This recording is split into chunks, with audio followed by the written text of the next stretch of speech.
All right, everybody, welcome back to the channel. And now we are officially Bleeping Fast Motorsports. But today's a huge day. Well, technically it was yesterday, but got the car back finally from the cage builder, and I'm really happy with it. So let's take a quick look here.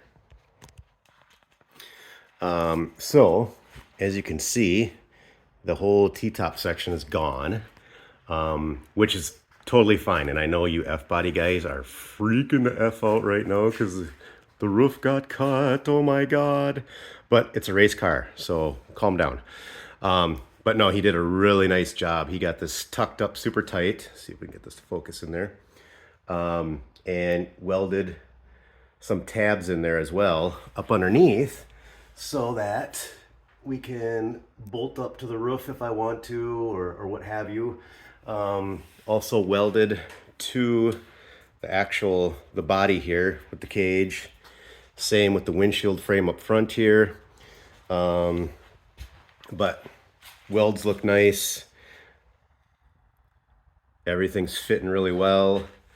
We got gussets. He super nice job.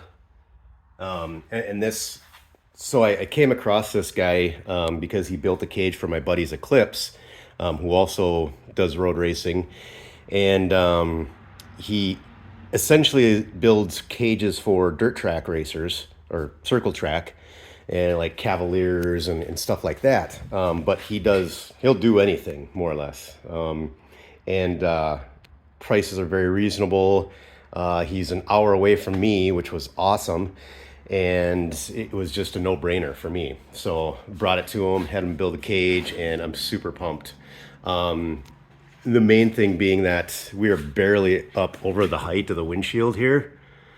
Actually not even there. Back here it raises up a little bit. And that is the biggest thing. You know, obviously safety comes first. And I have to adhere to the rules of like 24 hours of lemons. And one of the rules is that from the top of the cage to the top of the driver's helmet, you have to have a minimum of 2 inches, okay? This is 1.75 tubing. So that means from the bottom of the tubing to the top of the helmet, we need 1/4 inch of clearance. You don't get that with these cars, at least for a guy like me. I'm just over 6 feet. So normally guys have to take this and go up over the top of the T-top section.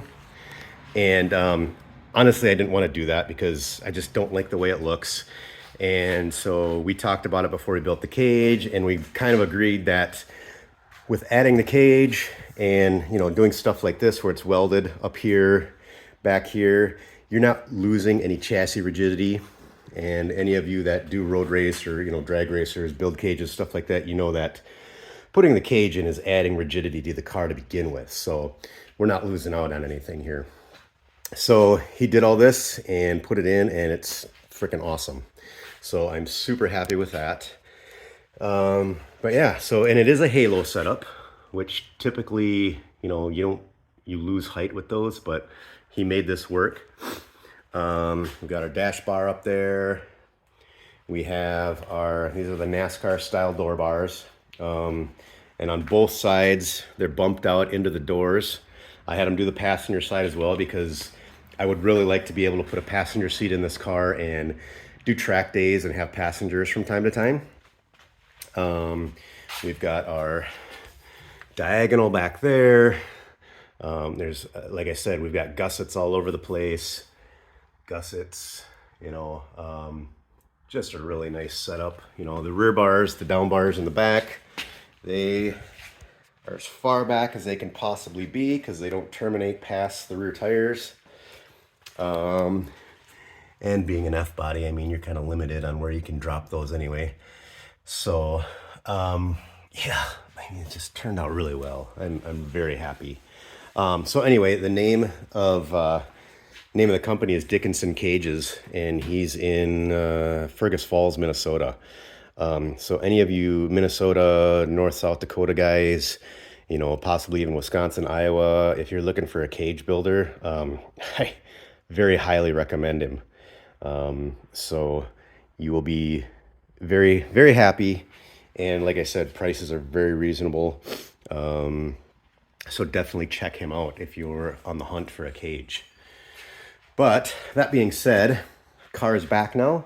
So we're going to start tearing into getting it ready. And step one right now is going to be getting the engine and transmission in, because I have a month until our first race at Gingerman. And I need to get the drivetrain in so I can measure for the drive shaft. And I have to get that made, or I should say changed, because I'm using the drive shaft, there it is, out of the P71 Crown Victoria.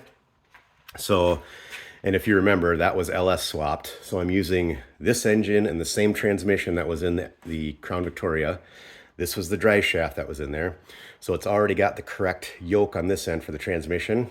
So now I just need to get that end changed and the length changed so it works for this car and the 10-bolt rear end. So that shouldn't be a big project. It's just a matter of getting it in and getting it measured. And then there's a place I can bring it to have it shortened and have the correct yoke put on that end. After that's done, then it's just hard and heavy on getting everything put together. So I've been twiddling around trying to get stuff done. Obviously did a little painting on the engine to make it pretty for, you know, a few minutes before it goes out on its first few laps. Some stuff painted there for the engine. Colors are going to be the same. So car is going to be this color again. And this time I'm trying to add a little bit more of the pink for some color contrast. We'll probably paint the cage that pink and paint the interior of the car too.